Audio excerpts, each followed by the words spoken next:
राजकारणातील एक कोहिनूर नेता हरपला आणि उपमुख्यमंत्री अजितदादा पवार यांचा विमान दुर्घटनेत बारामती येथे अपघात झाला। ही अपघाताची बातमी सकाळ सकाळी ऐकताच भावांनो मन एकदम सुन्न झालेलं, कारण की असं ऐकणं म्हणजे एकदम महाराष्ट्राला धक्का बसल्यागत झालं। तर आपली गाडी भरायला गेलतो आपण आणि गाडी बिडी भरून घेतली आणि चाललेलो आपण भावांनो नाशिकला। तर संध्याकाळी निघलो गाडी भरून, डीजे टाकून लागलो रस्त्याला, तर आप्पा रस्त्यात गाठ पडले। आप्पाला पण जायचं होतं चाकणला, त्याच रोडने आपण पण जाणार होतो। आता म्हटलं चला आप्पा भेटल्यात, आपण पण आहे, तर म्हटलं आता थांबून चहा प्यायलाच लागतोय। मग वेळात थांबलो, 2 घोट म्हटलं चहाचं मारावं, कारण की टायमिंग पण काय नव्हतं आणि काय निवांतच जायचं होतं। आळमडळम करत आपला निवांत टाइमपास करत भावांनो आपलं थांबलो, चहा पाणी केला। आता म्हटलं चला लागूया रोडला। आणि भावांनो हा वेळेचा नवीन बोगदा तयार झालेला आहे, 1 नंबर बोगदा आहे। लाईटा बिटा खतरनाक दिसतात, काही दिवसाचाच खेळ आहे, काही दिवसानंतर सगळ्या लाईटा गायबच होणार आहे।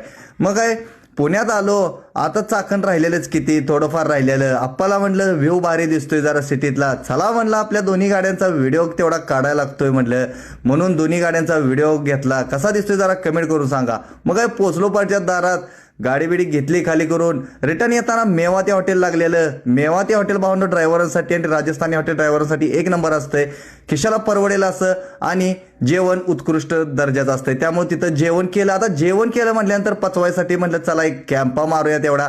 मग एक कॅम्पा मारला। आता म्हटलं थांबायचं नाही, कारण की आपल्याला काही गाडी भरायची पण नव्हती। तोपर्यंत आपल्याला या ट्रॅफिकमध्ये एवढं ट्रॉफिक आहे, तरी पण भावानं 6 टायर लसगरी थांबवून आलाय। रस्त्यात भावाला भेटलो, बरं वाटलं, आणि ट्रॉफिक जरा जास्तच असल्यामुळे भाऊ म्हटला चला आज बायाला ट्रॉफिक मधनं काढूनच देतो। तर ट्रॉफिक मध्ये आपण बेकार फसलेलो, भावाला म्हटलं बघ जरा साईडला गाडीवाला काही थांबाना झालाय, तेवढा आपण गाडी आपली काढून घेऊ। भावा म्हटला 2च मिनिटात रस्ता मोकळा करून देतो। मग काय भावानं सगळं ट्रॉफिक थांबवलं आणि म्हटलं बाया घ्या पुढं तुम्ही। मग आपण तिथनं निघलो आणि पुढं आल्यानंतर आपल्याला परत आपला एक फॅमिली मेंबर गाठ पडला। भाऊ मागणं आलेला 5-6 किलोमीटर पासून एअर हॉर्न दाबत धरलेला, मागणं पळवत आलेला 5-6 किलोमीटर।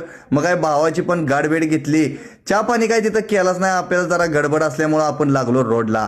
पुढं आल्यानंतर बघा ह्या बाबानं 14 टायर काय भुशाचा भरलाय ट्रक, काय शेजारनं आपण जायचं का नाही जायचं काय माहिती, एकटा बाबा सगळ्या दोन्ही रोड मापून चाललेला, कसला माल भरला या 14 टायर मध्ये। तिथून निघून मग काय पुढे लागलो रोडला, तर आयशरवाल्याचा मागचा टायर जरा काय दबलेला होता, काढायचा प्रयत्न चाललेला। तर भावांनो हा ब्लॉग कसा वाटला कमेंट करून नक्की सांगा, आणि आपण जर नवीन असाल तर एकदा फॉलो पण करा। धन्यवाद भावांनो।